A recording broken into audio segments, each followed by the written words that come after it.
Good afternoon, everyone. I'm Mark Chanish. This is the January 20th, 2018 edition of the From the Bench podcast associated with AccessMediaGlobal.com. I can be found at Mark at Access Media on Twitter. Thank you for joining me today. Going to be here for a little bit just to give you some good information regarding the NBA All-Star Game and how that draft is going to work. That's one of the areas I wanted to cover today. Also wanted to cover a little bit my thoughts on the AFC, NFC championship games for tomorrow. But first of all, we're going to go over the criteria for choosing the rest of the All-Star team. So here's the rules for the team captains: LeBron James of the Eastern Conference and Stephen Curry of the Western Conference, and their 2018 All-Star Game rosters. The game will be held February the 18th in Los Angeles. The remaining 8 All-Star starters: Kyrie Irving, Giannis Antetokounmpo, DeMar DeRozan, Joel Embiid from the East, Kevin Durant, James Harden, Anthony Davis, and DeMarcus Cousins from the West will be drafted regardless of conference. So in the second round, the 14 players named to the All-Star reserves, that's going to be revealed on January 23rd over the Turner Network television at 7 p.m. Eastern, 4 p.m. Pacific. They're going to be drafted regardless of conference. The second round of picks by the captains will be the 14 reserve players to be revealed on January 23rd at 4 p.m. Eastern. James, as the overall vote leader, will pick first in the first round. Curry will pick first in the second round. Picks will alternate until all players in that round have been selected. By the end of the draft, each captain will have a team of 12, the captain himself and 11 teammates. Each team must have a minimum of 3 guards on its roster by the conclusion of the draft. The team rosters will be revealed on Thursday, January 25th, 7 p.m. Eastern Daylight Time in the United States and 4 p.m. Pacific Time on the West Coast, with a special 1-hour edition of TNT Tip-Off. Once again, that's January 25th at 4 p.m. Also, want to let you know you can go to the NBA page, get all your updates and NBA news. The Los Angeles Lakers won 99-86 last night over Indianapolis, despite the Pacers, the Indiana Pacers, despite going 2 for 14 from the line and not having a few of their starters. KCP, Brandon Ingram, and Lonzo Ball did not play, but the Lakers did come through with a 99-86 victory. Tonight's game going to be Utah and the Clippers. The Clippers are actually getting healthy, and that's a good sign for Doc Rivers. They're about 23-21. I think last I checked on the standings, they're running about 9th, tied with the New Orleans Pelicans for the 9th slot in the NBA. I think the Pelicans are holding number 8 right now. But looking for the Clippers to get healthy. I'm not sure they're going to win 50 games this year, but we will definitely see. Once again, you can go to the NBA page at AccessMediaGlobal.com, the international page. The football page is there, so we'll be able to touch on some of these things shortly. Tonight, I have some audio for you. That'll be the UC Irvine Anteaters out of the Big West Conference facing the UC Santa Barbara Gauchos in Santa Barbara at the Thunderdome. All high school students will get into the game free. And so we're looking to see the Gauchos go to 14-5. They're currently 2-2 in the Big West Conference, led by Max Heidegger and Leland King III, Jalen Canty, and senior, among others, Gabe Vincent. So we're looking for Joe Pasternak's crew to get off to a decent start in the first round of league play, headed toward the Big West tournament. playing great basketball despite a couple of difficult losses. You can see the game on ESPNU at 9 p.m. Pacific time. You can also listen to the audio at ucsbgachos.com. I'll have a game story and the link to listen to the game. The pregame starts at 8:45 Pacific time. The tip-off is at 9 o'clock. For those of you on the East Coast of the United States, that's at midnight. So a little midnight madness. Has nothing to do with the March Madness quite yet, but Midnight Madness tip-off is at 9 o'clock Pacific, 12 a.m.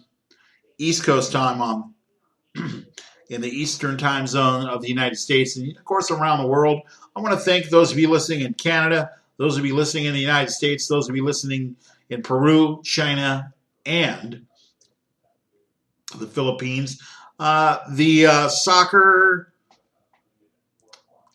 page is up. The international page has an RSS feed. Sky Sports News feed has been added along with some of the headline links from Malaysia, China, Argentina, the United Kingdom, Japan, and a few others. But you can go to the international page, get your international headlines. I want to make sure everyone enjoys the site. I'm happy to have you along, happy to have you viewing and listening. You can listen to any other podcast on Stitcher Radio and Libsyn. So happy to have you along. In this case, wanted to get to, before I go today, the AFC and the NFC Championship. The Philadelphia Eagles and the Minnesota Vikings, the surprise Minnesota Vikings led by Case Keenum,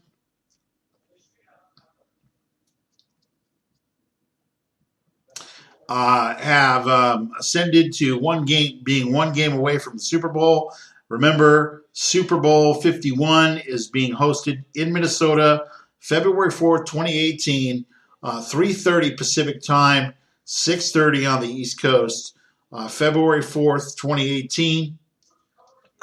We also wanted to let you know about that, but right now the line is 38, over-under is 38, and unfortunately for the likes of Philadelphia minus Carson Wentz, they're actually not favored at home to lose this game by 3. The line is 3. The over-under is 38. Now, the weather forecasts for the Philadelphia area isn't going to be in the 40s during game time. Game time, once again, 3:30 tomorrow on your local Fox station. Please check your local listings for time in your area. Also, the situation is with Tom Brady. We'll address that in just a couple of moments. But right now, the Philadelphia Eagles are 3-point underdogs. The over-under is 38. I take the under in this case. I'm not sure that the offense for Philadelphia is going to be able to produce the number of points, prerequisite points that you would have expected if Carson Wentz was taking snaps. But him being injured and Nick Foles just barely making it past Matt Ryan and the former NFC champions from last year of the Atlanta Falcons, I think I take the under. So under 38. And I'm hoping Philadelphia gets the victory. So I'm going to side with the homestanding Philadelphia Eagles with Nick Foles leading the charge into the Super Bowl. Now, at this point, if we look at the ratings for the NFL and the lack of revenue, the NFL might, I'm not saying the fix is in, but I want to say watch your refereeing when it comes to the Jacksonville Jaguars and the New England Patriots. I believe that the NFL wants and needs Tom Brady in this Super Bowl to generate interest. that's not to say that Jacksonville's a bad team. They have 55 sacks. They have a great running back in Leonard Fournette and a decent game manager in Blake Bortles as far as that particular situation goes. Hopefully, my distress with the Jacksonville Jaguars is Blake Bortles in the short passing game is terrible. But I do believe that the Jacksonville Jaguars need to score at least one defensive touchdown to win the game. And if you can keep Tom Brady off his spot as far as putting pressure on him in the backfield and in the pocket, this is going to be an interesting game for the New England Patriots. That, of course, 12:05 p.m. Pacific time, 3:05 Eastern time on the West Coast, on the East Coast, I'm sorry. So the line has moved from 9 to like 7. 7.5 is the last line that I saw, the over-under 46.5. I'm probably going to have to say, due to the cold weather in New England, take the under, and I think the Patriots will cover the spread. Believe that spread will probably move by 0.5 point before tomorrow, but you can go ahead and get those odds from your betting facility. I would expect those to change by that 0.5 point. And so we're looking at that for tomorrow. And then, of course, we trudge toward the NBA trade deadline on February the 8th. I would look for the Cleveland Cavaliers to make a move, maybe trade that number 1 pick from the New Jersey Nets. Now, I addressed this yesterday and said that the gap between LeBron James and the Cleveland Cavaliers and the